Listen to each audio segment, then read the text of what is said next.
Hello everyone, I hope you are doing great. In this short tutorial we'll be creating moving platforms.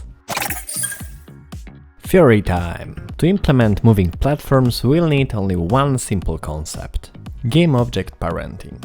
As you probably know, you can drag and drop items in the hierarchy window to reorganize them. When you drop one object onto the other, you create parent-child relationship. All transformations that you apply to the parent will be automatically applied also to all of the children. And that's it. Let's start the implementation. We create empty object to keep all the parts of the moving platform together. Then we drop the sprite of the platform onto it. Then we create another empty object to hold all the waypoints together. Then we create empty objects for waypoints. Using them we create a simple path for our moving platform. Often I like to change the icon of the empty objects to see them in this scene window. We create moving platform script and assign it to the platform. We create two serialized variables, one to store the array of our waypoints and the other to store the speed of our platform. Then one more private variable to store the information to which waypoint the moving platform is moving to.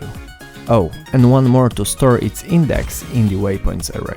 Then we create a simple method getNextWaypoint. We increment the index. If it's larger than last index in the waypoints array, we set it to 0, and then we simply return the right waypoint from the array. We need one more variable, this time to store the distance from the waypoint at which we consider the platform to have reached it. In the update method, we set the transform's position using special moveTowards method. It requires three parameters: current position, the position we want to travel to, and the distance we want to move. To get the distance the platform should move this frame, we simply multiply the speed by time.delta_time. Then, when the platform is very close to the waypoint, we select the next one and set it as a target. In the inspector we assign the speed and the waypoints. Now we need to add the box collider 2D to our platform. You may think that we are done, but not yet. Currently, if the player will be standing on the platform, it will not move together with it. Let's fix that. We will need to store one more information in our platform movement script, the original parent. Then we create two simple methods, one to set new parent and the other to restore the original one.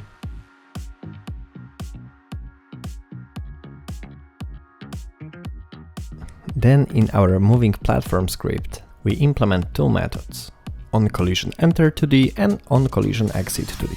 In onCollisionEnter2D, we grab the platform movement script and use the newly created method to set the platform as a parent. On CollisionExit2D, we restore the original parent. And now we are done.